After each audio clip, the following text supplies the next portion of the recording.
1. Hello, ladies and gentlemen, and welcome back to Inside Movies Galore. I am one of the hosts for this podcast, but I'm going to get out of this sleigh and hand it over to Santa's little helper that we have here. Jake, why don't you tell us what this night's film is all about? Take the reins, baby. Sadly, if I were to stand next to Bill Goldberg, even I might actually qualify as the little help. So we are looking at the 2005 Christmas horror comedy called Santa's Sleigh. 2005 film, the one and only directorial effort from David Steiman. And as I said, it stars pro wrestler Bill Goldberg. And so I guess before let's do the quick synopsis.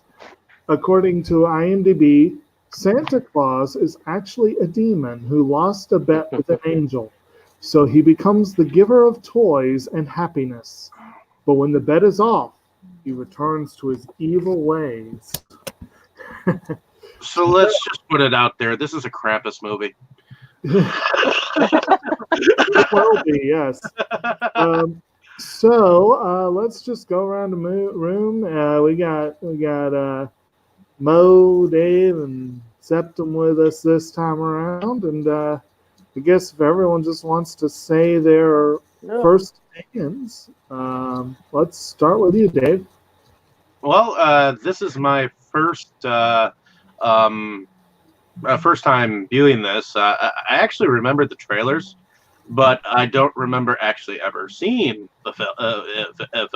Like bits and pieces over time, but never the full thing. Mm-hmm. And I have to say, I actually enjoyed it. I mean, it was a little bit more darker than I thought it was going to be, especially in certain places. But I love the fact that he's kind of a Krampus character, you know. Having seen him at the wrestling championship last year after he put down Brock Lesnar in 2 seconds. Didn't he have like a horrible fucking Undertaker match too? I could actually see him underneath all that, you know, Santa fur. So, and some of his moves or signature moves were in there. So, I could definitely see it as kind of a holiday comedy. So, So Mo, how about you? I'm fairly certain that I've like drunk watched this movie in the past a few times, but this was my first time sitting down watching it seriously, if you could call it that. It's just a blast. I mean, you know, it's like one part action movie, one part comedy, one part like kind of fun, wholesome Christmas story, you know, which makes it pretty great actually, you know, overall. Like I watched it with my kid and outside of the stripper scene, which was really just some boobs. I don't see anything in it that you couldn't like show to the family. You know, it's not particularly foul-mouthed. That was amazing. It's just a good time. I guess that would be my impression of it any time that I've seen it, but especially this time is that it's hard. It's kind of seems like a movie that'd be hard not to have at least a little bit of fun with. So, Brandon, you. It's time to spread a little Yuletide fear. Yes. This is definitely not my first time watching this. I really love this film.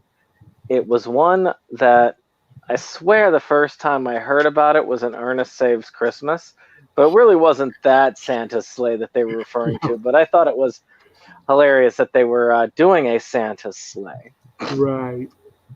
But a mutual friend of myself and Jacob's actually told, at least I know me, about the film. And the concept was just too good to be true. So I had to start hunting this down. It's sort of like the movie Space Rabies, which I've still yet to find. If anybody out there knows about where I can find a copy of Space Rabies, I've got to get it. But this is one of those I just had to find. And it was hard to find. It was actually it's still out of print. It was out of print even back then. But I managed to find a cheap one at a closing down Blockbuster. And I was able to finally watch it for the first time. And watching that first scene with Fran Drescher and her hair on fire, oh my god, automatically hooked me to this movie. He kicks and that fucking dog. Since then, it's just been it's just been a holiday tradition. Much like the Star Wars Christmas special, except this one I actually think is good. It is. I think it's going to be a holiday tradition for me from now on. Last couple of years we've done Krampus because I really enjoyed that movie. So this seems like a perfect one to go with that, like Christmas Horror Story. I actually showed my wife for the first time. She'd never seen it with her. You said Space Rabies? Yes, Space Rabies. It's not even on IMDb. So when did he announce this lineup? Because I know I got my copy of Santa's Sleigh on Black Friday at the pawn shop. And didn't we announce it was like the lineup like that week? Yeah, I think so. It was kind of destiny. And I got Black Christmas right after we talked about it in the group chat on Facebook the previous month. So just let's keep talking about those movies, guys. I think there was a discussion on this. So if you do find Space Rabies, you'll have to let me know. Yeah, I'll just hook you up with it, dude. I don't know what it is, but it sounds awesome. All right. So with me, I'm coming from this as someone who has not really seen any of the Krampus movies, so I don't have that touchstone that y'all apparently do. And also, I know Dave is far more into wrestling than I am, so he knows a little more, I'm sure, about Goldberg in general. But I do know that, like Brandon said, a mutual friend of ours, I don't remember how it came into discussion. Am I remembering correctly that it was our gaming group that we decided to put this on as just a random viewing night once? Yeah, Brittany originally suggested it way back when she still had her own apartment, like in the middle of the city. And then 1 year after I found it, we put it on as a gaming group thing. I remember it's like, I found it, let's play it. And I remember that viewing. It's like I've said before, and we've made a bit of reference to the opening scene is just crazy, and we'll talk about it a little bit coming up, I'm sure. But you had some really interesting cameos, including of all people, James freaking Caan is in that scene, and he's the family patriarch of this really horrid group of people. And two of them are Fran Drescher and Chris Catan. And I have to say, any film that starts with the brutal murder of Fran Drescher and Chris Catan has an automatic, it's off to the right start, you know? Hell, so, any movie that starts out with James cussing someone out at the dinner table is off to a good start. Like, I'm just down for that all day. He said shit we can't repeat. You know? And then, of course, it starts off with a dog being the first victim, which that never happens. So that's just kind of double whammy on that poodle. So at any rate, so my first impression was generally great, good to great. Like, I thought that first scene set up so much potential that the film overall didn't quite hit, but there was still a lot there that I enjoyed. Goldberg has he clearly had fun with the role. I really like Saul Rubinek, and Robert Culp was great as the grandfather. You know, there's a lot of, and Emily DeRavin is pretty fine. So there was definitely some good stuff to enjoy as you go along. And Dave Thomas as the preacher was just. We'll talk a little more on that, I'm sure. But at any rate, so my first impression was positive. I could not tell you with certainty which viewing this was, because I feel like we probably watched it at least one more time after that, Brandon. I could be wrong, but I think we did. feel like it might. I know we did. Yeah. Yeah, you can never this just may have have one been- of something that This may good. have been my third viewing, maybe fourth, but I think my third. And it was my first time watching it on my own, and it holds up reasonably well, I think. It didn't lose a whole lot for me, so that's usually a good sign. But anyway, so I guess we can go ahead and get started on that opening scene, I guess. So, like I said, you've got this group of people at this big holiday feast, and you got James Caan at the head of the table. He appears to be married to Fran Drescher.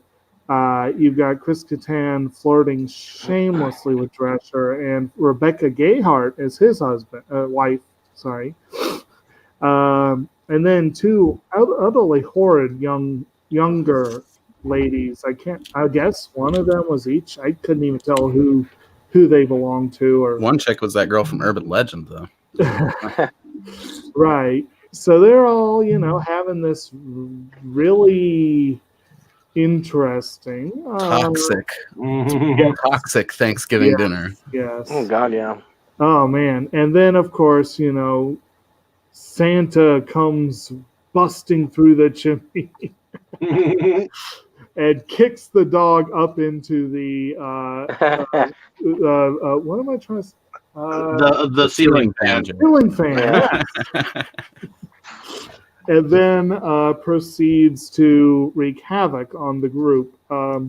So does anyone have any particular something that they want to touch on in there? Or Well, initially, I love the fucking combat roll that he does. Like, that sets the whole pace of the thing right there. And the fact that he brought his own bone-handled or, like, antler-handled silverware to this feast. Right. Which he uses to pin Khan to the table. Sorry, were you going to say something there, Brandon? I was just going to touch on what you had said earlier, Jake. That scene set the tone for the whole movie, and unfortunately, it's a tone that could never keep up with. But that scene also was so darn good. There's just the movie can't keep up with it. It's too good, and with that, it just really, that scene alone gets you going. I need to see where this goes. I need to see the rest of this. Right. And if Fran Drescher's voice ever made you want to see your head lit on fire, there you go. I personally like Fran Drescher. Yeah, I mean, she's not bad, but that voice does get grating. But Mr. Sheffield. Oh, dude, that was way too good of an impression. What's weird is I never knew her from The Nanny, which I think is what was one of her famous things. Yeah. I always knew her from UHF. Yeah, my dad liked The Nanny a lot, so I would see. I guess I'm assuming it was reruns by the time I was seeing it, but probably I saw it a lot as a kid. I saw a bit of it. It wasn't my favorite. It wasn't my family's favorite, but I enjoyed a little bit. It's just, that voice got to be. If I remember correctly, there was like a butler or some such character who was very fun. A gay butler. But so at any rate, and then of course, Catan, he's had his moments, but mostly he just annoys me. And I actually saw one reviewer had mixed him up with Jimmy Fallon. I have to admit, they are kind of interchangeable in some ways. I don't know though. James Catan looks like a fucking bullfrog though. Yes. Jimmy Fallon doesn't look like that at all. Yeah. No. Bullfrog. That's a good way to put it, I think. It does. It looks like someone's fucking pet gecko or something. Darn, I mixed him up with Chris Catan. Oh. Chris Catan. That's what I'm talking about. Yeah. But Actually, So is that it for the first scene then? Or? I mean, I don't know. You got basically he kills James Caan with the turkey leg in the mouth. Right. He just basically brains that one chick from Urban Legend with the table leg, which I thought was pretty funny because he was just like, I'm over it, and just brains her. Didn't he stab someone through the head with something cool? Wasn't that actually, they drowned her in the eggnog. That's Oh, right. he did drown. Yeah, Franny, she got the eggnog. And he killed somebody with the Christmas star. Yes, Yeah, one of did. the girls ran for the door and he threw it like a shuriken. I feel like one of them got something through the head, but I also did just watch Well, Black one Xmas. of the girls fell on like some pikes or something. Like I don't know exactly what it was. Maybe it was the irons from the fire or something, but she got impaled on something. This is one of those opportunities that you could actually do a favorite kill at the end of this, and just like on top of favorite scene and favorite kill. Oh, Right. yeah. All right. So basically, from there, we kind of back off a little bit and we're introduced to the larger narrative, I suppose. The place takes place in a little Canadian town called Hell, or Hell Township. Seems appropriate. Actually, I understand that the actual place where they filmed it, the locals saw the name of the town and said, yeah, it seems appropriate. And the dad joke that they used to tie it into the Santa lore at the end is amazing. We'll get there, though. Yeah. So, and then you're introduced to the main dude, who's this kind of, he's kind of an okay protagonist. His name is Nicholas Yulson. Bit of a one, but you know. Yeah, a little bit of a liner. Played by Douglas Smith. And he's the grandson of the town crazy, who's played by Robert Culp. And he actually does a really good job as the grandpa. And he has this kind of, sort of, almost could be girlfriend named Mary or Mac, who's played by Emily DeRavin. And they work at the local deli run by a Mr. Green, who's played by Saul Rubinek. And he's a great actor. So I like those scenes. He's swell. Yeah, he's a cool boss. You know, he gives them a little bit of time off. They go, have fun for the holidays, even though Nicholas cannot stand Christmas and just any chance he gets to complain about it, he'll complain about it. Mm-hmm. Yeah, and you also get this 3 sizes one day, Grinch. Yeah. Well, speaking of Grinches, you get this neat little scene with this woman. I'll use the term loosely. Go fuck yourself. Was that Miss Talbot? Am I remembering that? Yes. Correctly? Yes. Yeah. Donna Zook, this little sprite of an old lady that not pleasant at all. And then you go see fuck yourself. Exactly. And then she leaves, and she's like that little old lady on the highway that you do not want to be behind. And of course, Santa ends up behind her. It does not go well for her. She reminds me of a bad cross between the two older couple in Christmas Vacation, just like the senile woman, and then of course the crotchety old man just crossed into one character. Right. It's just like driving Miss Daisy. Except she's driving Mosley, herself do you have and something? swerving. Okay, yeah. Swerving like a mofo, dude. I really liked how he was on a bison drawn sleigh. Fuck some reindeer. Buffalo is like one of the best touches in the movie. That was something they touched on in the special. We could get to that later because I thought that was kind of interesting. But okay, so you got this kind of opening scenes where you're introduced to, like I said, different characters. Nicholas goes home and you meet the grandpa, and wow, he has some fascinating security on that house, I have to say. Does, right? Doesn't Goldberg straight up kill that lady? Yeah. Rams her off the road. That's like I say, he ends up behind her on the road. Yeah. Drives her right off the road. Right. That car launch was fucking awesome. Like I just love when they shoot a car up into the air in a movie, and they did it justice Right. there, I think.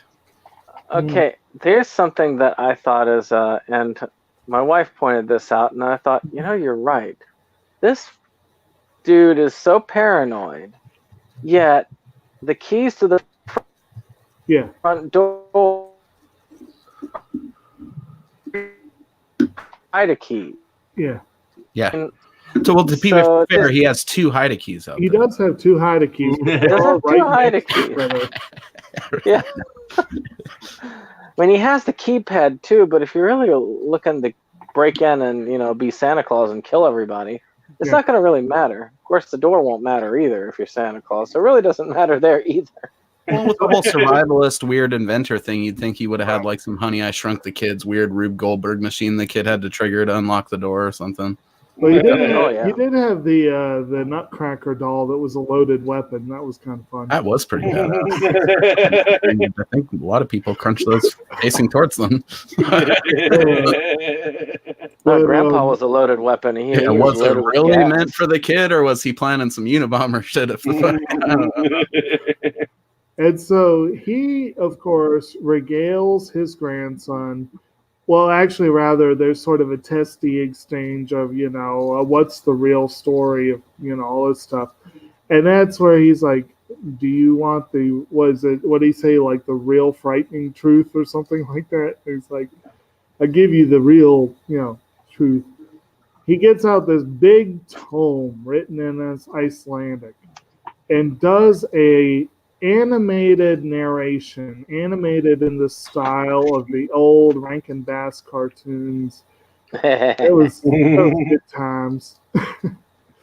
where you learn the origin, where once upon a time Santa was born.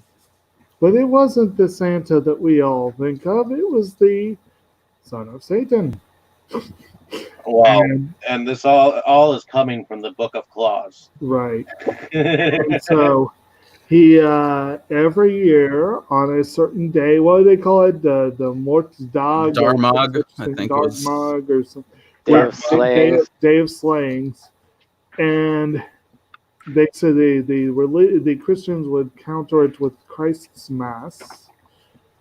And then, into this 1,000 years ago, an angel came down, took the form of a human, and tricked Santa into a contest of, contest. It was and curling. won. Yes, curling. Just curling. Curling. The sport of curling plays a central role in this film. As it should many more, okay? How have we not gotten an inspirational fucking sports movie about curling I yet? agree. And so the angel wins, and as punishment, for 1,000 years, Santa has to be nice. He has to spread joy and good tidings and toys, which is not what he wants to do. So naturally, fast forward 1,000 years, this is the year that the bet has ended. And Grandpa knows this, so he is a little bit on edge. And there are Not as two much things as that he could have been. there are 2 things that tie in. Well, one thing ties in. One I thought just cute. Mhm. The little flourish at the end of the animated sequence Yeah. where they show the fish and the seal in the water. But the opening sequence. Mhm. Now we've talked about that. If you go back to the opening sequence, they show all of these slightly sinister pictures of Santa Mhm. throughout various points of history, Yeah. leading up to present day.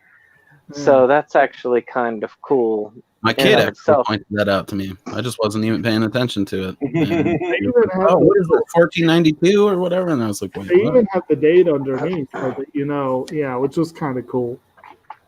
Mhm. Okay, so you got all this.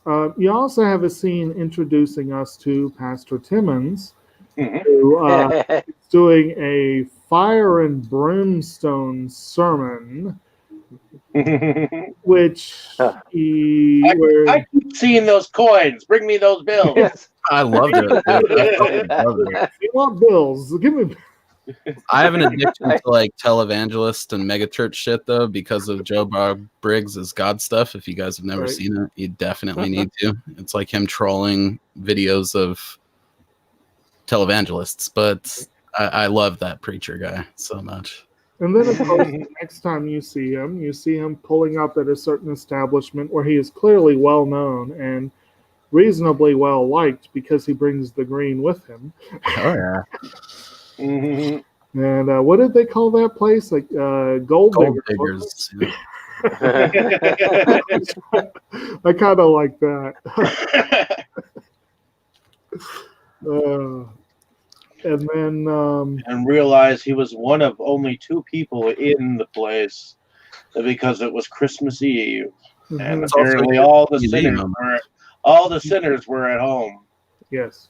Yeah, you got to get that tits and ass moment in too, because tits and ass are important in these types of movies. Yeah. And if they had spread it out through the rest of this like ABC Family Christmas movie shit with Santa killing people, it would have felt a little weird. So, it was all on full display. They weren't trying to hide it, and they even center a large slaying sequence around this when Santa shows up and takes out most of them. I like how he disinfects the pole. He's in all these brawls. He thinks nothing of it, and then he's ready to grab the closest weapon he sees.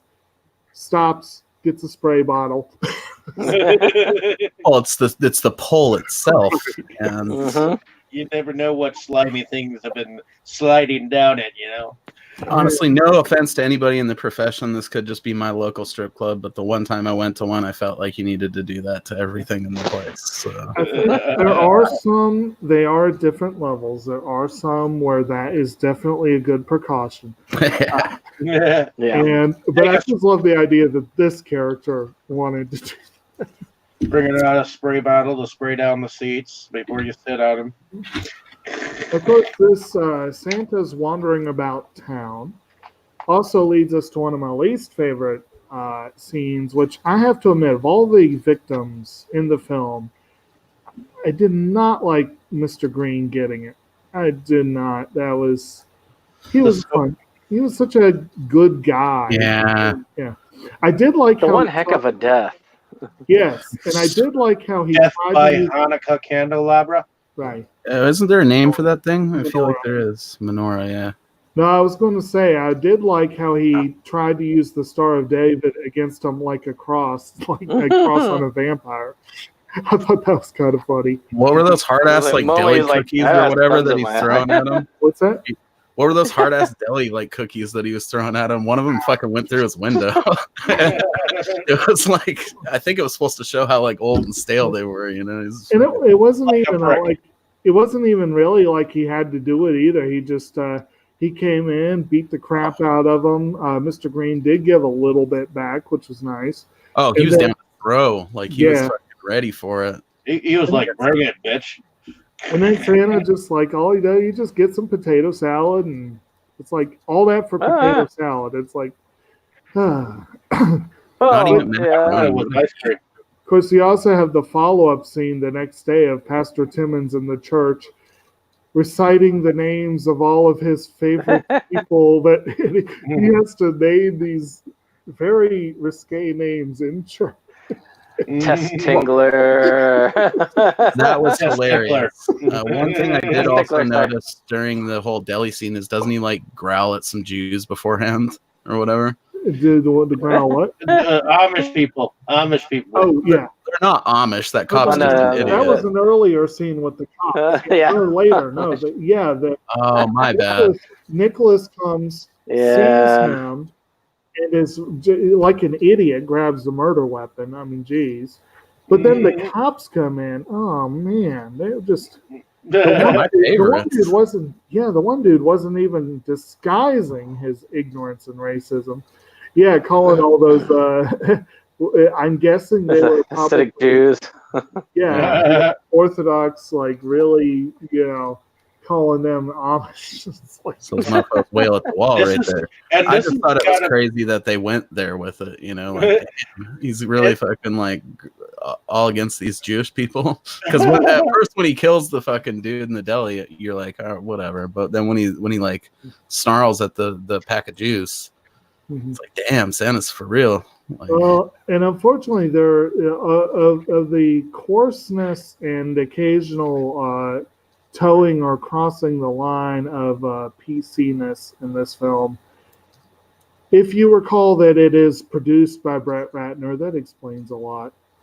see, I'm not familiar with the saga there. I do know the name of the dude, obviously, because he's a fairly decent fucking producer and director, I think. Like, he's made at least some stuff. He has. He did try his best to destroy the X-Men franchise, and That's horrible. But yeah, he was outed recently as being basically a jerk in real life. But well, that makes sense then. I mean, I don't know if he's like anti-Semitic, but it felt like weird, especially having Bill Goldberg do it, who, when you strip the Santa outfit off of him, is basically the stereotypical image of like some prison skinhead in your mind. Like, the thing is, though, Goldberg and a large percentage of the cast and crew are Jewish. So, Oh, here we are. Well, there you go. I mean, this was just meant to be like a holiday joke, and that's how I took it. I didn't take it as like a weirdo fucking, any type of supremacist thing. I took it as like a Christmas versus Hanukkah thing. Do what now? What I want. Yeah. This is an interesting part of the battle to wade into here. They were at the part where they killed the deli owner. We've been kind of skipping around a little bit, but also moving fast. But Dustin, what's your impression of the film? This movie just rocks so much. Like, it is so good. I love everything about it. I had a feeling he would, and that's I was really hoping to hear your opinion on it. It's like madcap violence and craziness. And this is like the third movie where someone entirely kills off a police force that we've talked about. First it was in Maniac Cop, then it was in Terminator, and now here. I was sad to see him go, dude. I mean, that little cop was so adorable, the tiny one. This wasn't your first watch, was it, Dustin? They were cops? I mean, he owns them pretty fast. I barely remember. It didn't last long. No, they didn't. They were almost all dead off screen. So yeah. And honestly, isn't that scene in the police station kind of a brief, like super quick homage almost to that? Because isn't there a scene in the Terminator one where he's walking through and everyone's just dead? So good. But I feel like there's that shot in Terminator where he's walking through after, and there's like dead cops strewn around. Yeah, it felt a little like that. So I was a little late coming on. I'm trying to remember my intro and stuff. I'm like scrambled because the heat went out and I'm like delirious with pain. But we're still on the air. So I don't know if you said. Did you first? Not your first viewing. Okay, so this was one of those movies that. So you see clips for it, like the intro scene where he kills like that shitty family. And that was circulating around the internet for a while, and I thought it was just a skit. I didn't know it was from a movie. And then when I had my big, horror renaissance in 2012, this was one of the titles I saw, and oh my god, it was so fucking cool at the time. I think I had the Blu-ray at some point, and I'm kind of mad that I don't seem to have it anymore. So I think I might go pick it up. But anyway, like it blew me away, like how nuts it was. Like it doesn't have like a boring moment or nothing. Like it's very, very good for what it is, and I just couldn't be happier with it. It also helps that it's a short movie, so it's kind of hard to get. You don't get tired of it, yeah. No. Yeah. Actually, since we were talking, tonight's drink is Revolution Brewing Fistmas Holiday Ale, and it's just like the red and green stripes and a fist on the thing. And actually, just real quick, you guys mentioned Maniac Cop. I personally kind of felt that the taller cop, the one who was a bit of a dick, I kind of could see Bruce Campbell in that role. For sure. Yeah. I kind of felt like he had a little bit of that vibe. He'd be able to carry the humor well, for sure. Like the jokes would have been fun delivered by Bruce Campbell. He would have been fun as the chief of police in that, or actually, I could see him as the preacher. That would have been incredibly funny, especially later on when the preacher's in the Santa suit and riding along with Santa at several points. Where am I? Shut up! Wham! Yeah, get him. Fuck him up, Santa. Yeah, of course, you noticed his killings had a pattern of a Christmas tree. Yeah. And I kind of like how those it's more of an irregular polygon. Like I loved that. So I guess the next killing could be here at which point where the Christmas star would be, right? So the next killing should be about here, right? It's like, that's ridiculous. What are you talking about? It's like, no, he's right, idiot. Yeah. And then, of course, the one dude who was right was killed by having those pins stuck in. Yep. Or at least, I don't know if that's what killed him, but it was what was done after. Yeah. But, just know that there were some killings. Yeah. So I think it was it from there that he went directly to the Yulson's house and started tearing shit up? I believe so, yeah. They go back there, and then there's the carolers and all that bullshit. And he just completely tore his way through the carolers. Yeah, I love how like backdropped that lady onto the fence. Actually, that was a wrestling move right there, and he speared that deli dude through the glass. So there you go. Yeah, that was like Goldberg, like wrestler Goldberg, right? Yeah. I think they squeezed in the three wrestling moves he actually knew. You know, like I don't really know a whole lot about wrestling because I was never. And then one of those guys talking about, he knows how to backdrop dudes, spear them, and then kick Bret Hart so hard in the fucking face that it ends his career. But story for another time. You throw Mankind onto the Spanish announcer table from Ellis. Oh my god! And like nobody listening is going to understand that reference. Or what? Because it is a Goldberg movie. Maybe I know I've got a couple wrestling friends that might listen at some point. No, it's from a podcast I used to listen to, where they were all like wrestling fans, and they would occasionally just like talk about wrestling stuff. It is kind of a thing you forget how nonsensical it sounds to people that have no idea what you're talking about. Well, there was one episode where they were like really high, and for some reason, the phrase "it's like that time Mankind." I remember you mentioning that. That's whatever I can't remember the exact phrase. It was that time Mankind was thrown from the top of Hell in a Cell into the Spanish announcer table in 1991. And for some reason, that made them just laugh uproariously and uncontrollably. They told the joke like 40 times, and they were like falling out of their chairs. How did that not take off on the internet as like a thing? This is people. This was in like 2014, and it did take off on the internet. We need to bring that back. That's good stuff. But yeah, that's where he shows up at the house, kills the carolers, and then just pretty much effortlessly rips his way into that. Yeah, he just fucks those carolers. I like how they just like lock the door, like, oh shit, there he is, lock. Well, that girl comes and tries to warn them, but honestly, given the tone of the movie, it would have been funnier if they were like, oh, it's just carolers, screw it, and like went into the bunker. Carol singers, leave them alone. What is it they said in Love Actually? Just give them a quid and tell them to bugger off or something like that.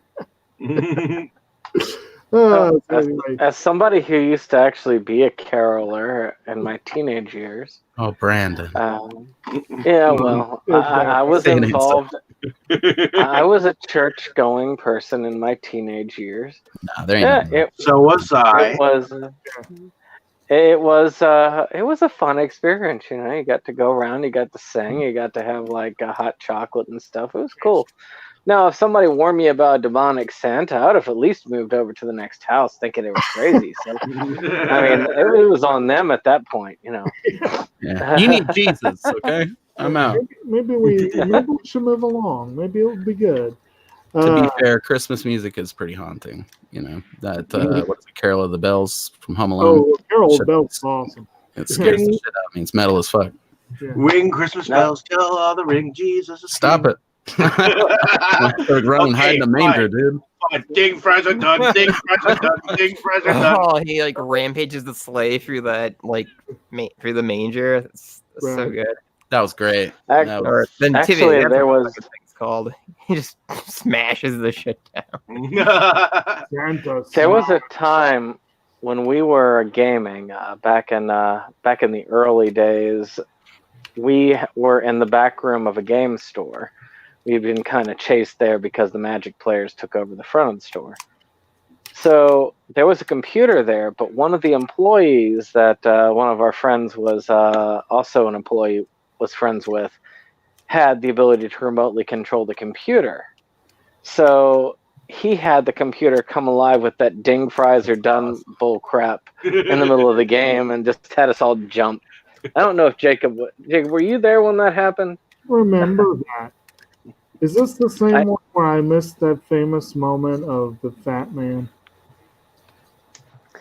That was when we were still at the front of the store, and that was hilarious. We basically had solved a mystery, and the thing was like I forget what it was called, like it was the fat man, and then one of our friends who was overweight came in eating a cheeseburger exactly at that time. That's funny. And the person who was pointing at it was just pointing at the air, but just ended up walking into that exact position at the time.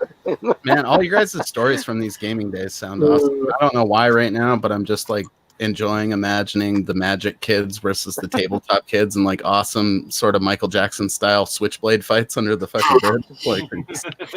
Like, winner gets at the front of the store. I started watching somebody who like does like politics discussion streams, but like on Twitch, so he has to like use like euphemisms to like get around things. Like he was talking about like World War II, and it's like, oh yeah, so it got very epic. You know, everything went as far as it could. You know, banned words dropped, gamer points scored, and for some reason, like the way he says "gamer points scored" to describe World War II, just makes me laugh so hard. What the fuck is he mean? So speaking of rolling a critical fail, we then have the scene where they try to escape on snowmobiles, and one of them won't even start. Yeah, it looks like she doesn't even know how to start it. That was a cool escape tunnel. It was. That really wasn't. I mean, Santa did not figure it out. I mean, he figured out where they were hiding or whatever. But he couldn't figure out where they were until their own security system gave them away when they were doing that. Yeah. That water heater shit was like some Batman stuff. Though. He's like a powerful demon, but he's not, that powerful. Like he doesn't have omniscience.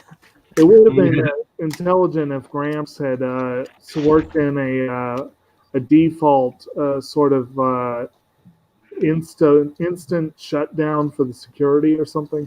But and then talking about random references, we then see the reference to that old chestnut. Grandpa got run over by a reindeer. But it's not even a reindeer. See, I would have liked it more if Goldberg didn't say the shit afterwards. Yeah. It's not a reindeer, bro. It's not even a reindeer. What are you talking about? But the joke was funny when you didn't say that it was a reindeer because it's not a reindeer. That kind of reminds me, like right after the fucking titty bar scene, the bison actually eats the ballet. Spits out his hat. Oh, yeah. That was a thing.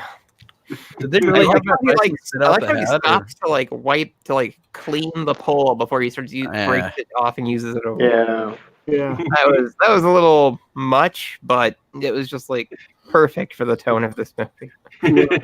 Exactly. Oh, Goldberg was perfect for that part. He did an excellent kicked so job much butt. executing the role. Hmm. But Shame this they isn't escape on the snowboards and then they get to the school, right? no boards. That would have been awesome. It was What? snowmobiles. Oh yeah, not boards. Sorry, snowmobiles. Yes. One thing I wanted to There's mention. a difference. One thing I wanted to mention about Emile de Raven, who played Mac. She later played in Once Upon a Time Right. as Belle. Right. Yeah. So to me, seeing her this young is like kind of. Well, Oh, yeah, took this is an like issue with 2011, her isn't not. it? Well, for me, this was it was about par for the course because this was also about the time I think that she joined the cast of Lost. You know, she was a major part of that. She was And pregnant on there, wasn't she? She was for the Wait, first. how old is this movie? 2005. Sick. Oh. 5? Yeah, Oh shit! but Yeah, it's been a while. I believe it's what the cool kids call vintage or something. Actually, I don't know. though, at the school, I've seen this movie a lot of times, and I swear, I did not remember. I must have fallen asleep every time because I didn't remember half of the gadgets that he used, and he used a ton of them at the school. Like the candy cane, like saber / He just lighting pulls that out device. too for that scene, and then just sort of throws it down. Throws it, yeah. I think it's supposed to be like some Star Wars reference that I don't get, which shouldn't be possible, but somehow is. Well, they had one like that for the extra of the Star Wars special. Maybe I'm that your was daddy. before. I'm your daddy. That's why it's the Star Wars thing when he pulls out the green deal, because he's like, "Who's your daddy?" And he's like, "Father Christmas" or whatever. Kind of terrible. A throwaway reference to. I think I missed that. Thankfully. Yeah, I'm pretty sure that was Empire Strikes Back they were trying to do, but yeah. Well, you know the Lego Star Wars Christmas special where they had the long run. Hey, I somehow kind of like that special. I hated that I like mid- it too. I mean, we all do a bit. it's definitely better than Rogue One. That's in dispute. That's God, beyond conversation. what's wrong with you? We can't even start that right now. That's an episode in its own. Maximum ass. Well, in terms of how well it capitalizes on what budget it has, I would agree. But at any rate, It's like, after a half hour, it's like, oh, that's it? Okay, that wasn't so bad. Wait, what do you mean there's 2 more hours? so basically here in the school, there's, of course, they're back on the ice, and there's the climactic curling event. I know there was some more before that, but I'm drawing a blank. Does someone want to fill in some of that? I keep flashing back to the Deadpool movie where he says, "I'm going to kill you with a Zamboni," and laughing the whole time because he was using one going after them. Zamboni's rule. The way he crashed through that wall led me to believe that there needs to be more Zamboni scenes in movies. Before this, though, when they were in the super rad, that snowmobile chase was super cool. Oh yeah, it was. That guy was fucking carving all gnarly and shit, and they went off a jump at some point. I don't think they survived the landing. Well, I mean, they survived, but but at one point they jumped in front of a bunch of skeet shooters, which became integral in the movie later on. So, Oh, yeah, foreshadowing. yeah, so that's basically all we missed there. I will say, like, commenting on that whole chase, not only was the snowmobile stuff gnarly, but actually I feel like that he looks really good in the air considering the budget of the movie and like what they were working with here. They did the flying Santa with the bison thing in a way where if I saw that in the sky, I'd be like, "Oh shit, what the fuck?" And we'll definitely have to cover all that when we get the special effects, definitely. But I think that's the first scene where you really notice it like that, because they didn't give it to you as much in the what do you call it, the grandma getting rammed off the road. Mm-hmm. That would have been a better moment for if the bison had just trampled her fucking shitty car, and then he said the grandma got ran over by a reindeer thing. Well, I was thinking to Uper's grandma got run over by the reindeer. It was the cutest. So when we get to the second curling scene, of course, Santa supposedly runs out of time because they say, well, when it reaches midnight at the North Pole, he loses all his power. Mm-hmm. And of course, you had that scene where he fights the angel again, and of course, spoilers. He loses, but not in the way that you would think. Mm-hmm. I see it as a win. I mean, well, they have this explanation that North Pole time is Greenwich Mean Time, which I think ends up playing into the end somehow. Well, I mean, one thing I did not catch on the other viewings, but I caught this time, I must have been more awake this time, is when they hit him with the chestnut, unlike all of the other attacks, that one actually had him bleeding, which I think was a cue to say, okay, yeah, he was lying. He's actually vulnerable at this time. He can be hurt. Right, because which my kid thought it was because like the chestnuts were roasting on open fire as like a Christmas thing, and I was like, nah, he's still up after that though. Well, I mean, it was ignited by demon fire, so it's probably a better weapon for that. Yeah, but I mean, it's like it didn't really put him down. I think he would have probably, if it had been like a 9mm, it might have had a similar effect. I think that's what Brandon's kind of saying. Did we talk about that kind of old timey like 60s stop motion sequence? Because that was spectacular. Oh my god! I love how he just like. I love how he just like breathes fire out of nowhere. Like you have no indication that he can do it, and then he's just like mad. And I love that so much, dude. That's it's so good about the movie that I love probably more than other things I should love more. You know, the art for like Santa throughout the past. Like, did anybody notice that he's like visibly pissed every time he's depicted? Oh yeah, so good. I love when he's like crunching that baby's head. I think that was the first one that I noticed. When no, the very first one, he's just like, fuck.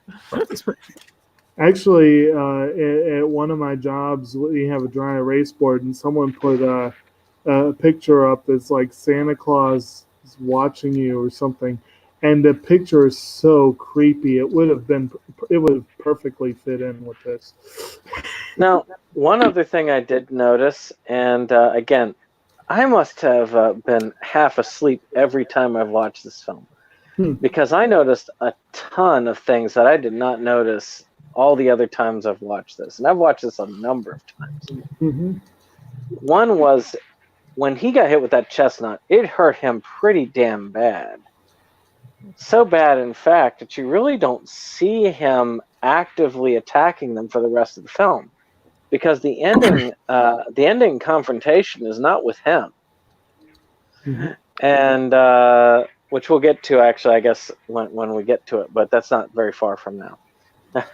That's an interesting point though, and he sold it really well to use like some wrestling. Oh yeah, go there, and I mean that's partially probably because of his wrestling experience.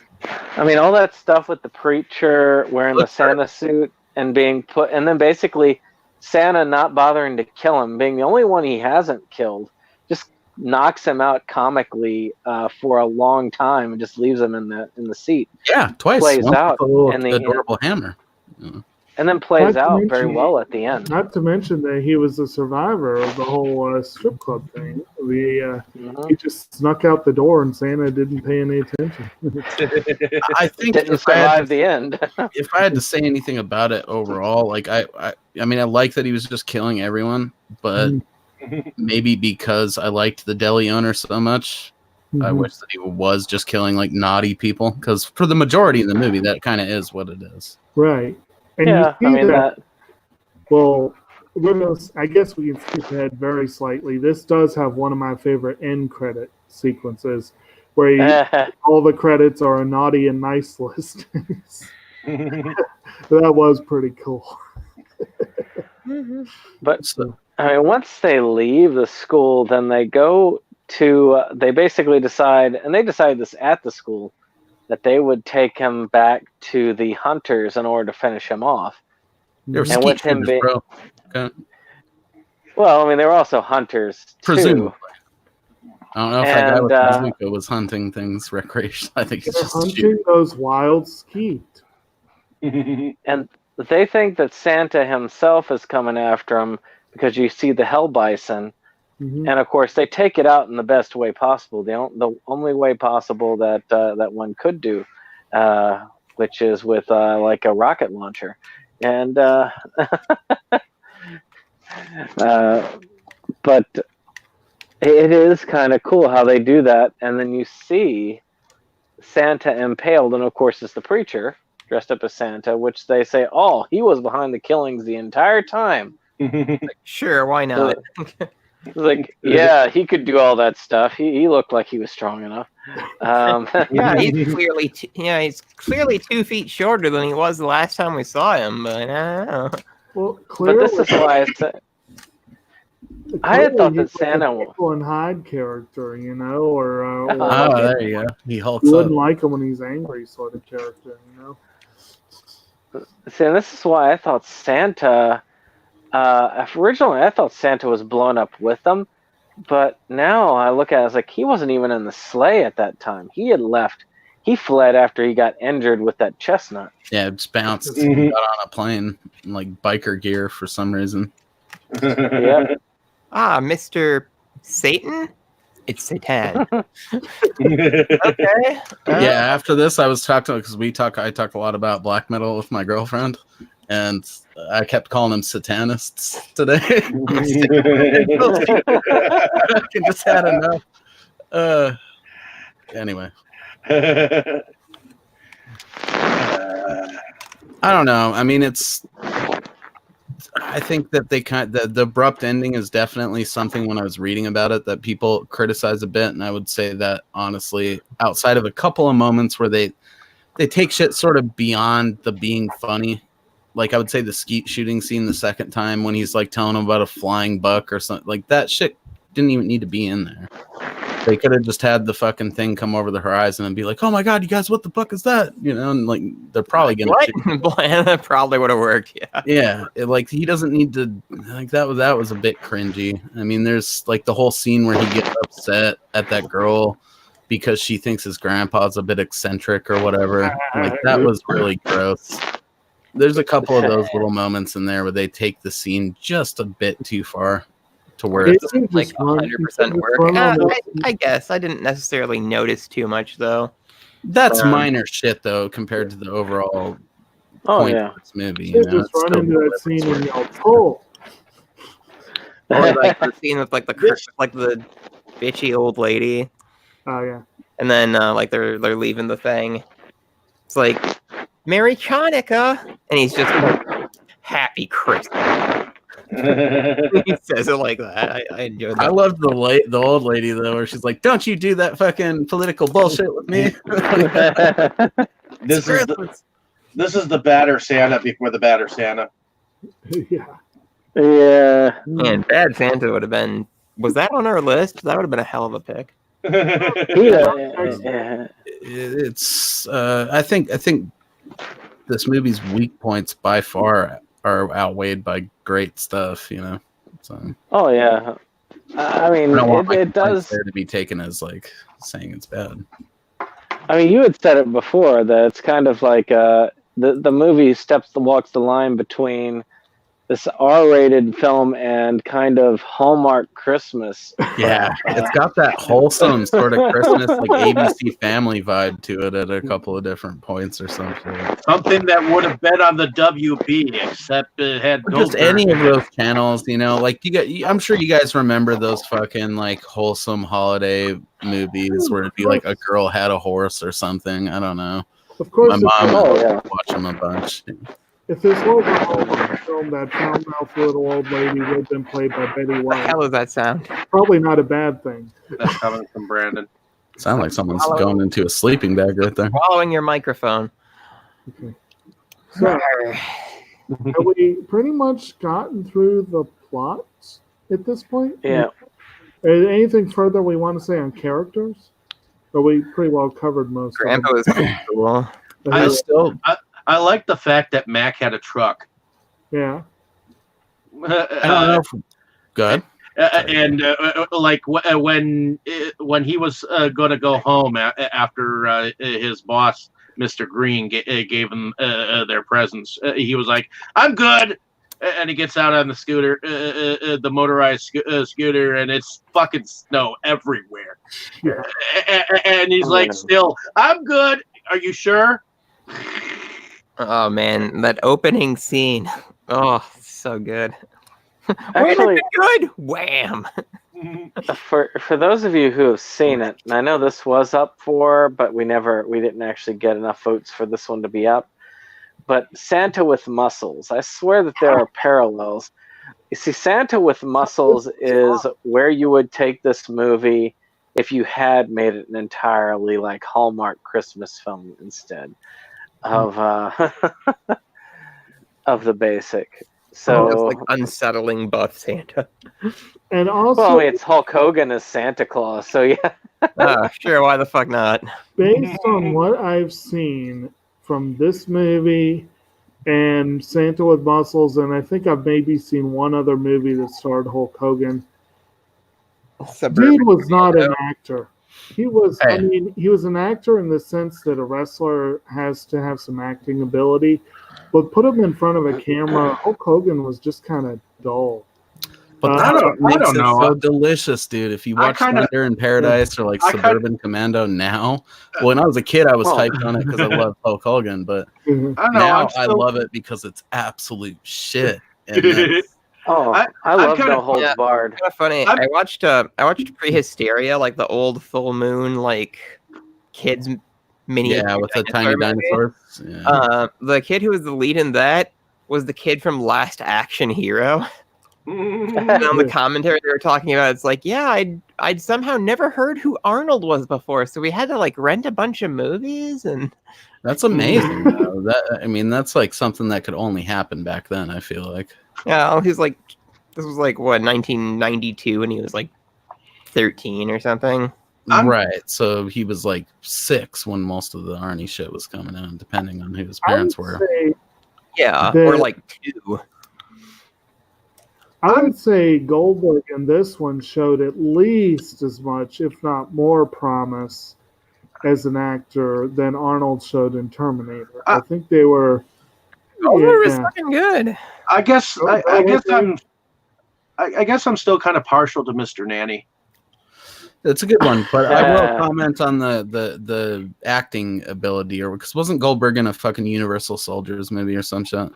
Was possible? There were a lot of those movies. Like I feel like Goldberg did good with this because he is a wrestler and he can immediately get into like a fun, goofy character like that. If it was just Goldberg being Goldberg in a movie, I haven't seen the Last Action one, so I can't comment really. But I just imagine, based on what I saw from him growing up with wrestling, that it would not be good. You know, like he's good in this because of the tone of this movie.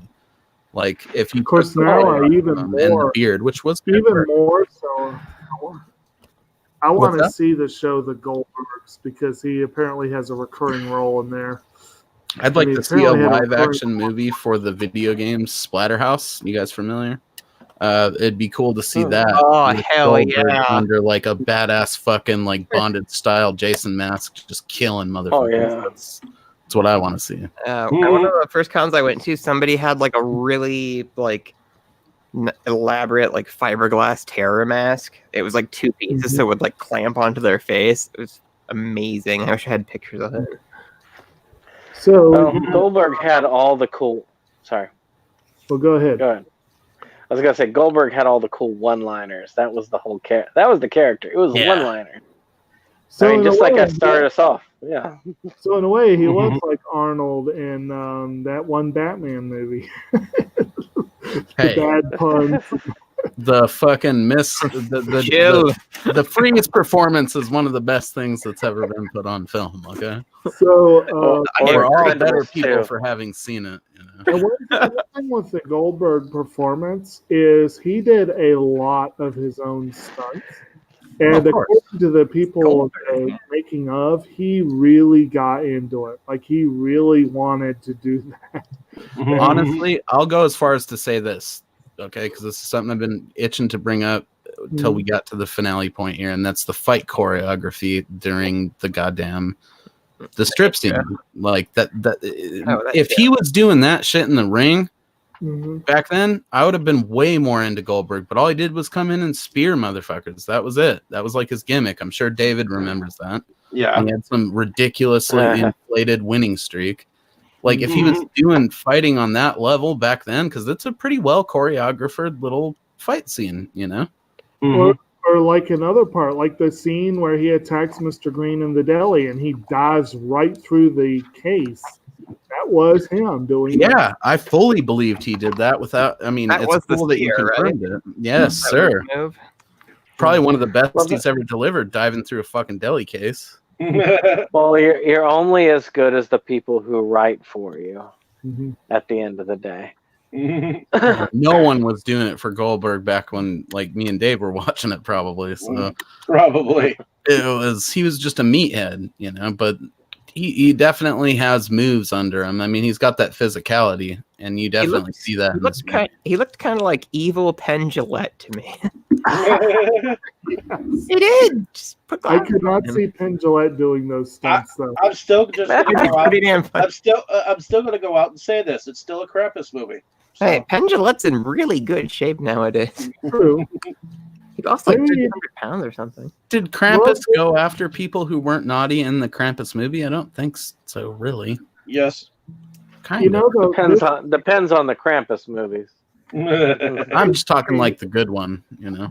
The only one that counts. Yeah. well, here we go. Okay, so There was one or we'll two do- indie ones that weren't too We'll bad. do an open letter out here to anyone watching that actually would have the means to do this.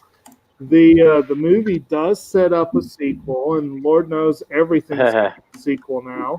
So we have a sequel where Santa comes back with his brother Bob, who's played by Penn Jillette.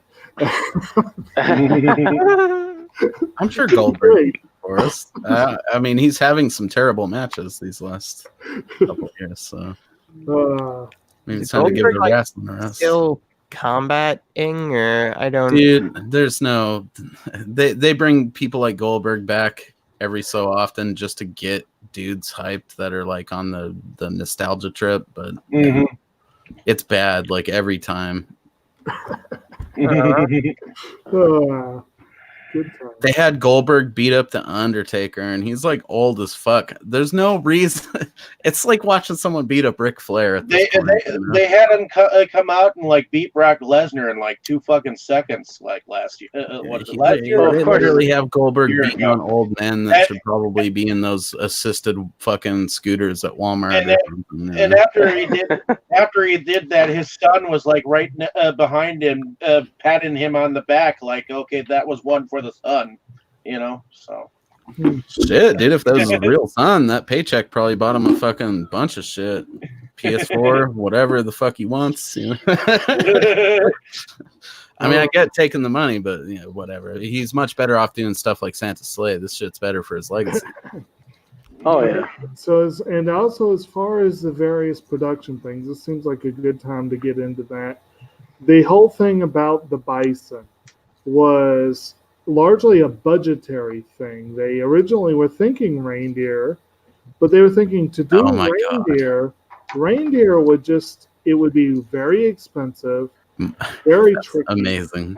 Very tricky. So they just were like, give us one big one instead of 5 Right. small ones. They were kinda. trying to think, okay, well, if we can do just one impressive creature or a few impressive, you know what I mean? Like, I think they mentioned that maybe elks were in consideration, but in the end, they ended up going with a bison, and I think everyone's like, that's cool. Yeah, Well, it just fits the Goldberg sort of steamroller fucking vibe, you know. that lead bison had character too, Yes. you know. Here, I gotta put this out there though. Was anyone else struck by how weird a fucking bison is actually, like in the facial region? Oh, yeah. Look at the face of a fucking bison, like just on its own, and it's like a Star Wars fucking creature or something. It's Yeah. like looking in the face of a bull mastiff, you know. We talk about the scene in the strip club, but we didn't talk about how they went to the valet. He tossed the key to the valet, and then when they come back, the bison had basically eaten him. What was it he tossed him? I couldn't even really tell what that was. It was the valet is just down. It's like, well, okay. It was a baseball cap with the words valet on it. No, that's what he spit out. What he valet in tossed the him was first like place. supposed to, I'm sure, be some related keychain to the whole theme, but I couldn't see it. Mhm. It looked very clearly like a prop piece, though, that was made for the scene. It didn't work out or something. I Right. think. Well, they really went all out with the production on that whole thing. Like, I know they were saying in the production materials I watched that like they toyed with a lot of different ideas, and then in the end they decided to go with a vaguely Viking look, which kind of I think worked a lot with what they were going for. The whole His costume rocked. I mean, that was just awesome. I feel like I already brought it up, but is it not one of the only ones that kind of does that like sort of Scandinavian connection, kind of like Krampus or Rare Exports, where they probably one of the few. Yeah, they actually connect it to the origin, like Lapland and shit up there where Santa comes from. I think it works really well. Like that kind of iconography. Anybody notice he had like a almost Nordic skull looking like Santa thing on his belt? Oh yeah, that was dope. Yeah, and like the little mace ball hanging from the cap instead of the usual the spiked ball. I couldn't see that. And you can't really talk special effects and costume design without all the different gadgets he had. Like the Christmas ball that did the gas, or the one I liked the best was Make the my coal. monster grow. Dude, I liked loved how he took that piece of coal. I loved how fucking stealthy that whole scene, because it was the library thing, and then he was quiet about how he threw that fucking, like, they didn't even notice it land, you know. Yeah, and he was just reading a book. Once, yeah, that shit was dope. Sorry, Brandon. Yeah, I mean, yeah, it was awesome. I mean, you could normally a Christmas ball like that, it would break apart when it falls. But that one just bounced silently on the floor, which was kind of cool. But that coal thing, I always liked that, where he took the piece of coal, blew on it, and then like set the whole place on fire with the stripper scene. I just thought that was really cool as well. And then he said, "Naughty." Yeah. Right. And then, like we said before, that does lead to this scene the next day at the church. Yes. The holiest of scenes. Yes. Give generously, Yes. my flock. You know. Or I need to hit strippers and cocaine. People lost. I have seen the angel. Now give me $10,000. It's That's set the you one. For 3 easy payments of $39.99, my child, you can get my officially endorsed holy water. You almost give bills. I see coins in there. We need bills for Jesus. And he immediately takes it right to those strip clubs. Yes. Yes. You know, art imitates life. Man. Except I'm sure the actual priests that do that are much more abusive to the workers. I don't know. What did you guys have for like favorite effects, though? If you had to pick a individual kill or effect, I would say the Santa origin story again, because that was just like so clever, like using like those kind of old school puppets. Stop And, like, motion. and they have like those little flourishes too, like with the fish and like the random ass seals and shit. Not to mention, that is not easy. It definitely, I give props to anyone that can work with stop motion effectively. That's, yeah. So Especially like that jet of freaking flame. That's like, it gets me every time. and it will always be amazing. What the fuck was that? So, and then I guess music. I don't know that I really noticed a great deal of the scored music for this, but there were a lot of This had music. creative use of songs, some of which were original to the film, I believe. Would you? I love the last one. I did not notice any of that. I noticed more music in the Flesh Gordon movie that I watched for mine and David's, but it was also like in your face 80s music. So I was just so focused on how awesome the movie was that I honestly was not listening to the soundtrack this time through on Here too. I love the end theme, the Bye Bye Santa. That was a good one. Seems appropriate. Yeah, it does. I also did watch that Black Christmas remake though after, so it's possible that was awesome. that my memories of the music in Santa's Sleigh are just the soundtrack shifting backwards like a slot. Oh, the 06 one. You're my family now. Punching those eyeballs, dude. Hey, I haven't seen that Black Christmas, so don't spoil it for me. Okay, well we'll stop, but just you need to watch it, dude. I think you would fucking I love still it. can't believe there's no. Oh yeah. If you even I'm remotely excited like for the the new original, too. you would like the remake. So a lot of the horror people are pretty hyped for it. The new new one? one. Yeah, the I need to see the new one. That looks like the Charlie's Angels of. It did get some like there was some controversy because it's like, oh, it's PG-13. Right, but I the feel reason- like it's better to ignore that and just watch the damn thing. Right. Exactly. And the reason they did it actually was it was going to be R, but the way it worked out in testing, it turned out to be like super popular with like teen girls. Yeah. So they purposely trimmed it for the PG-13 so that like kids could, so that like those teens could go through it easier. Hopefully Yeah. it'll be good, and it'll be like the new When a Stranger Calls, which got girls like the lady I'm currently with into horror movies at the time.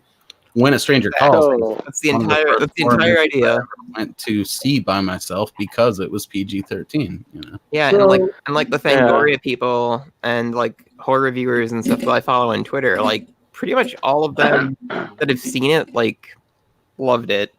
Like I haven't seen I'm anything. down to give it a look. I like the haven't seen idea of the anything black negative. mask and stuff, but man, it's going to be hard to top those first two because the original is such Oh a yeah, The original smells Very true. they're both really good. So how many years away are we of The Rock doing a PG-13 remake of this movie? Right. I don't think we'll be that lucky. So He's already done the Tooth Fairy. yes, Rock can do whatever he wants, bro. As long as he keeps cuddling tiny baby Kevin Hart on social media. apparently on the new Jumanji, he has to imitate Danny DeVito to mixed results. But Well, have you actually? I they like had Rampage. They what's that? actually had a cute skit for that for the Jumanji group. They got together, and Jablinski Games updated it on their channel, where they had this get together, and they purposely didn't invite Kevin Hart to the whole thing. The Kevin Hart shows up and starts trashing the whole thing. Good times. Uh, So do we have Took a any? weird turn here. We went from murdering motherfuckers to Jumanji to baby Kevin Hart. I mean, it wouldn't be us if we weren't like disorganized and rambling. Well, let's get some organization.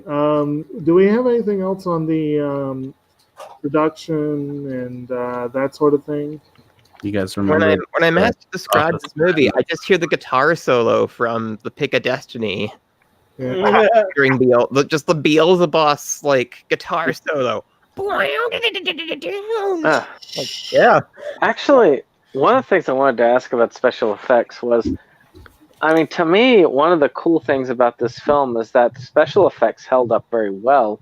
And those special effects that they did not spend a lot of money on, they were able to disguise pretty damn well. Right. Right. Were there any? The When few was it? times I would vote for no splatter above, because, dude, it being graphically violent with blood would have made it weird. Bit too With- much blood. Yeah, it was like restrained. Right. Was there anything that anybody thought that was really below the bar special effects? Really? I didn't think anything was below. I saw a few too many rough edges with the lady who gets set on fire in the beginning. Like, right, that was notably. Like I could tell it was like a makeup, you know. Yeah, but I mean, also that first opening scene, if you really think about it, it's so wild you don't care. It feels super cheap compared to the rest of the movie. Like, think about it. That fucking fireplace looks like some foam weird prop that would be on a sitcom set. He just kicks it the fuck in. It's so good.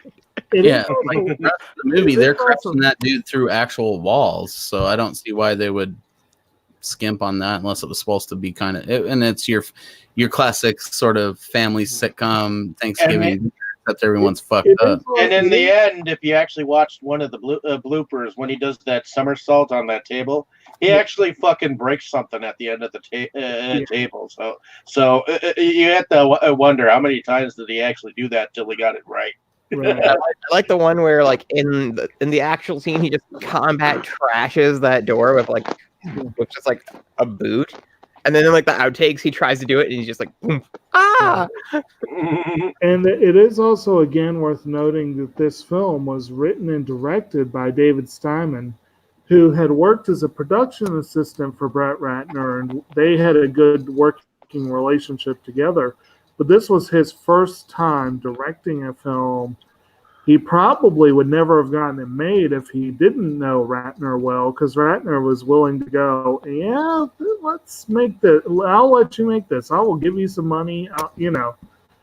And that's kind of, but he didn't have a lot, you know. I think it was, like 40 or 50 grand to make the film.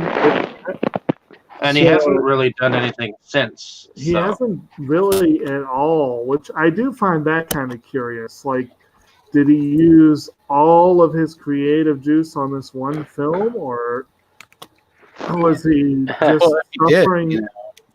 Is he just suffering from lingering depression from having worked on Inspector Gadget? I mean, I don't know. It would be totally understandable. Apparently, his last credit was Red Dragon, which was, or before this, was Red Dragon, and he didn't really do much after that. Yeah. A lot of disappointment. What, Red Dragon? Yeah, he was an assistant director to Mr. Ratner and Red Dragon. Also, in Rush Hour 2. Red Dragon should have gotten a little more praise than it did, if only for Ray Fine as the Tooth Fairy. He was awesome. Yeah, I thought Red Dragon was fine. I mean, I do like Manhunter more, having seen Manhunter. But Red Dragon's got a lot of its own merits, like especially like the showdown at the end is like so much more interesting. Manhunter's kind of one of those ones too, because it happened early enough where it was like not everybody was straight up copying Giallo movies from Italy at the time. But because Manhunter has that weird like neon Florida feel to it. Typical Michael Mann feel. Actually, I fucking love it so hard. Like I just want some dude playing like a piano or a saxophone solo on the beach while I'm drinking a margarita and just looking at that fucking weird 80s, and like it's raining blood. Hell yes. But you guys know what I'm saying. Like fucking Manhunter is the dankness. And if you have not seen that, Red Dragon's the only version you've seen. We did that. I think I was like sick on that one too, and it was like, no, I had to. One of these days. Yeah, we covered that one and Silence of the Lambs. Oddly enough, that dude is the dad in Fear, which is one of the movies that I watched recently before. That dude. That's the one with the wooden doll, right? Fear. Old CSI guy right there. Yeah, William Peterson. Yeah. Whatever his name is. He's fucking Fear is the one where Marky Mark brings the good vibrations on fucking Kirsten Dunst on a carnival ride, and then he just turns out to be like a psycho. Different one, yeah. I'm thinking of the one that's the wooden doll that takes the aspects of everybody's fears. All right. What is that? Dead Silence or? I swear it's called The Fear, maybe. I can't remember. All right. So now the person. Do what? I guess it's probably time to talk about favorites then.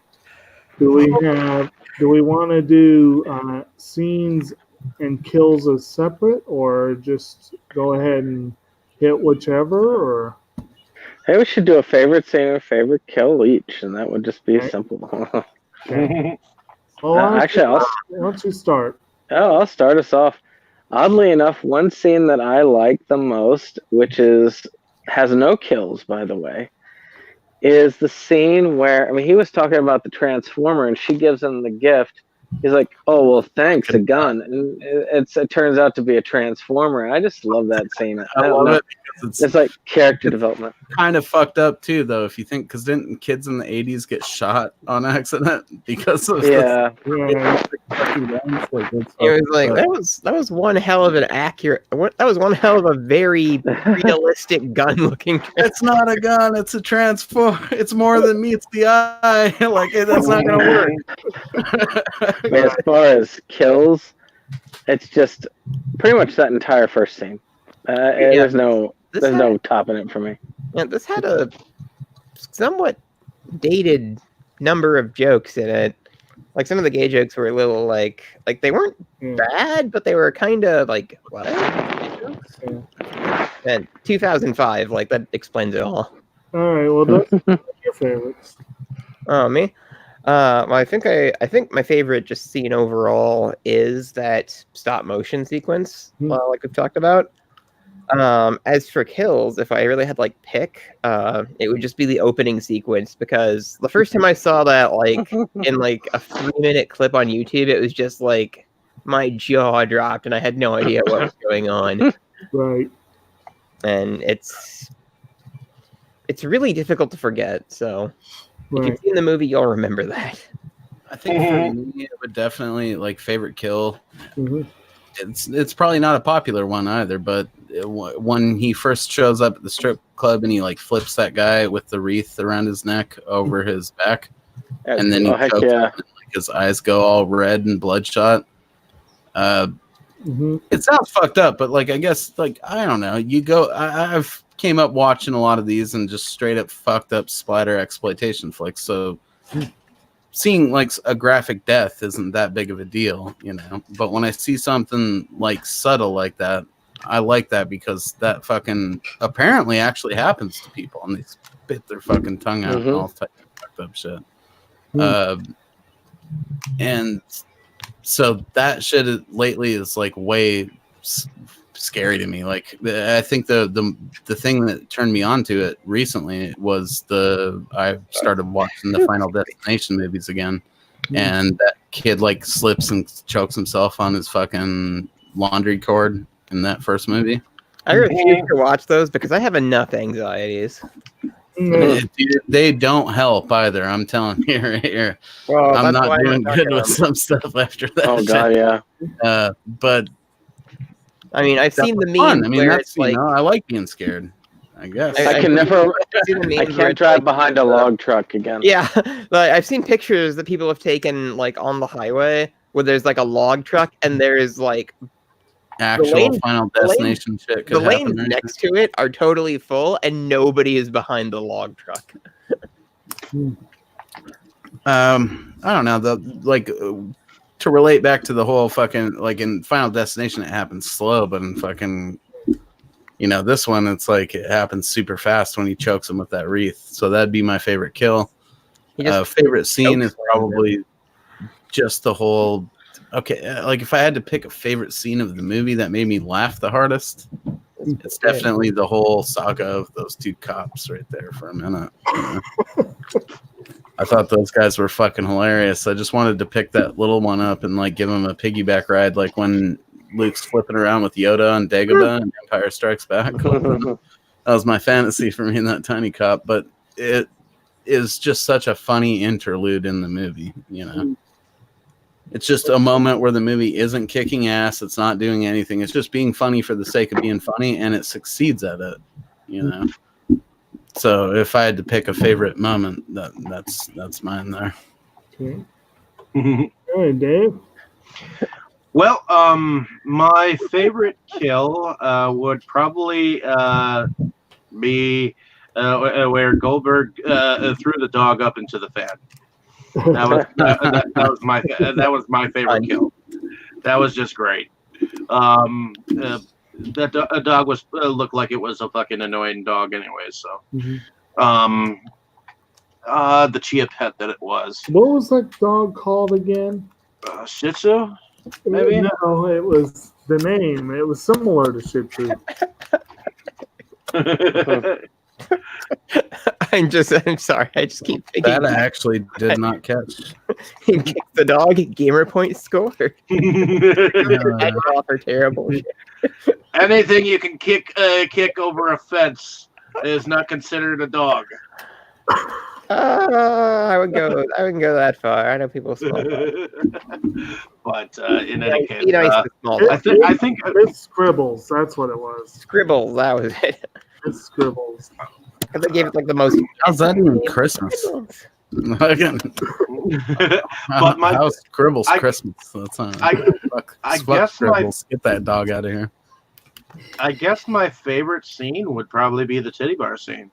Yeah. I mean, that alone to me, especially when he sprayed the fucking pole off. You know, I mean I'm telling you, all of it too. Though, good fight choreography, especially like when you weigh in the Goldberg pro wrestling aspect. Like if he was doing that shit in the fucking ring, we'd probably not think of him as just the spear dude. You know. All right. Yeah, one thing I like about that scene is how, like, as soon as there's a problem, like all like the workers and patrons are kind of like, okay, let's pick out our weapons and get into a brawl. Yeah. They're suddenly very coordinated. Now, is it just me, or does Scribbles sound like the name that Chewie's son would have given to their dog? Lumpy or whatever the fuck. Star Wars special. Sounds like something you'd order at a diner made out of like fucking. At a bar called Honey Plus Salt. No, it'd be like scrambled eggs with random ingredients, Scribbles, instead of scrambles. There you Maybe go. it's the house specialty at Gold Diggers. I don't know. It's whatever I decided to throw in the fucking scrambled eggs. Here you go, Pop-Tarts. Which is Way. Okay. I'm a little surprised now that you say that there wasn't a Pop-Tart joke somehow.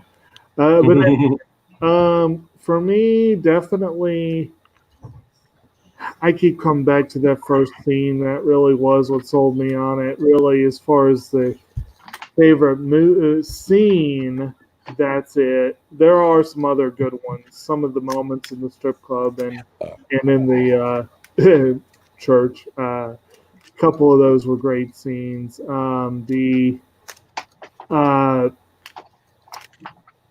As far as kills, again, I keep coming back to that opening, but I guess it's probably a toss-up between the dog, Fran Drescher's character, and James Caan's character, maybe the girl with the throwing guitar.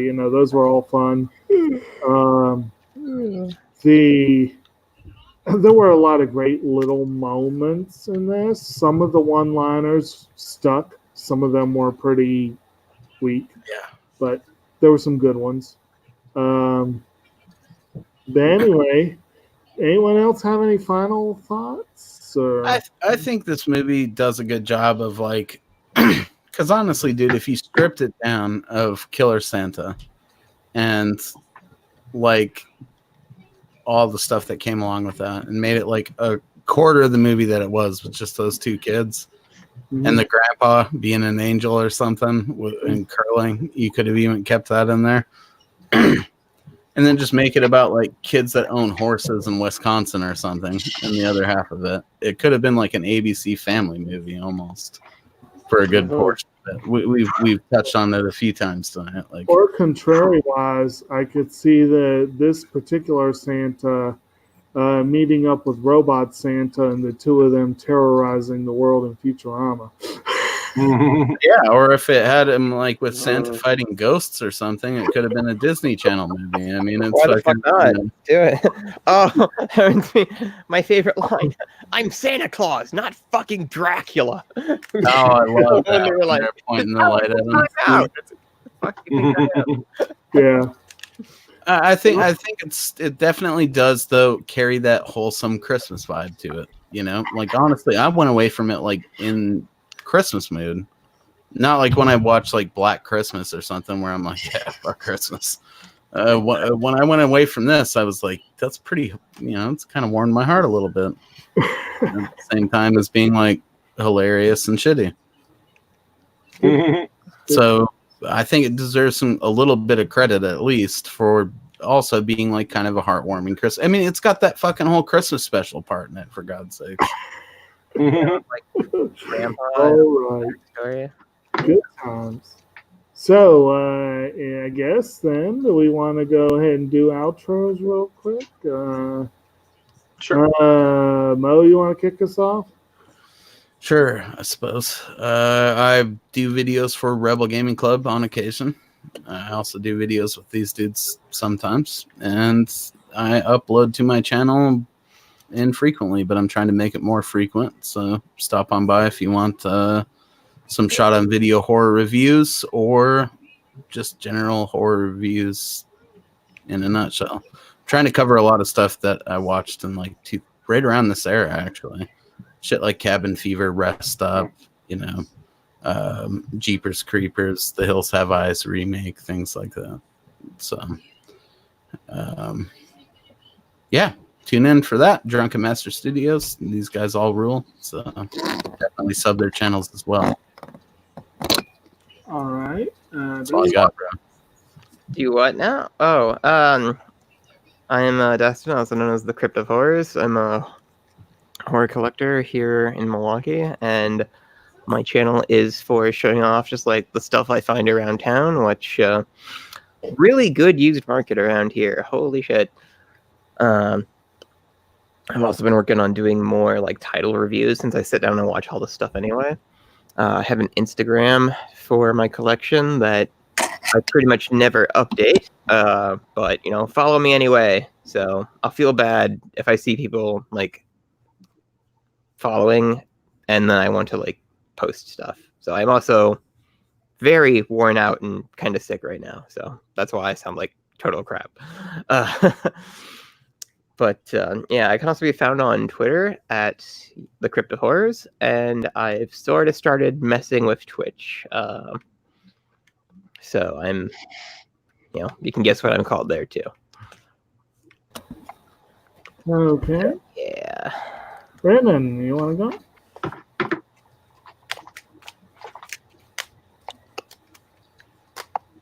go? Who's up? Brandon. Brandon. Get it together. Or I guess Dave in the meantime. I guess I can go. My name is David Streggy. I am one of the founding fathers of this podcast, Inside Movies Galore. But I also host it with most of you guys. All of you get a chance. Although, Mo, you haven't had a chance yet. So I think if we do something in the future besides next week, maybe you wouldn't mind hosting one in the future. Yeah, I mean, I'm down to give it a shot, dude. But in any case, I also do reviews over on my other channel, which is called Delusions of Grandeur. And I just recently finished up my American Horror project reviews and be working on my Death Toilet 2 reviews. So stay tuned for that and many more. Brandon, why don't you? Oh yeah, well, I'm a Septum Sen versus the World. We're a multimedia channel that is all about the physical media. We're kind of off the air this week. Did the whole YouTube blackout dealio, but we'll be back up and working on Saturday, where we'll be bringing like 2 really cool things. We're going to bring a vlogcast, pickups, and on Monday, I'm doing my 2 Christmas reviews with Matrosia's Christmas special. They're the ones that did Snow Shark, for those who love their lower budget films. So with that, we're going to continue our stuff through the holidays. I've got a big upcoming review project in the works, but shaping it up at the moment. Though I do work with the schedule for Inside Movies Galore, and I'm occasionally on for certain things. I'll hopefully be on with next week's discussion. And when were we planning that Chinese journey? Or that would be hopefully sometime the week of Christmas if we have time to put it together. Okay. It's just a matter of finding that time. I was hoping to get one with Katie with she was so pretty too, but we haven't been able to reach her, so I guess that's pending. And but the other one, of course, the one for our main group, is going to be Silent Night, Deadly Night, which is going to be next Tuesday. So we're going to continue the fun with another great film. This time a horror classic, so definitely stay tuned. First or the second and one? Dustin, are you up for First hosting the Silent Night, Deadly Night? Are we doing the first one or the second First. one? First one. We're doing the first one? Yep. Yeah, I think I can manage that. Okay. All right. Punish. And I guess I'll go ahead and go and then hand it back to Dave to lead us out. I, of course, am Kotobuki Jake. Jake. I frequently guest on Septum Sin versus the World, although, as he said, this week we're taking a little bit of a breather. I do have my own channel as well, Kotobuki Jake, which I don't update much anyway. So one of the reasons for the breather is YouTube is apparently targeting underviewed channels, and mine might be on the chopping block anyway. So who knows? We'll see. Watch Kotobuki Jake. Get out there, sub them up for principles. Right. I think I have almost 50 subscribers somehow. It's weird. Oh, wow. Nice.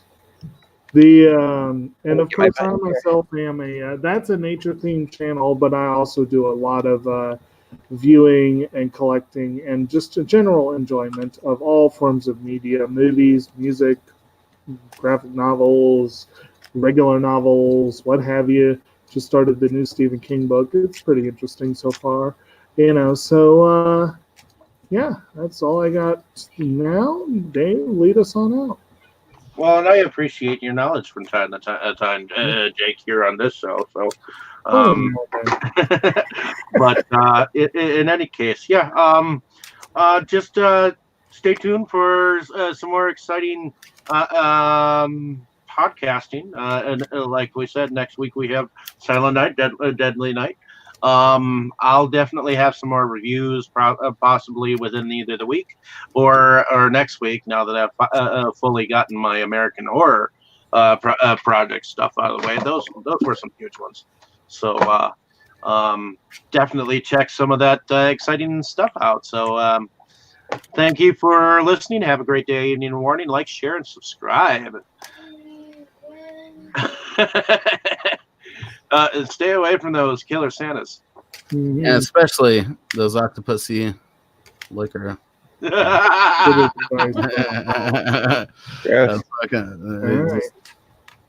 Definitely watch out for those.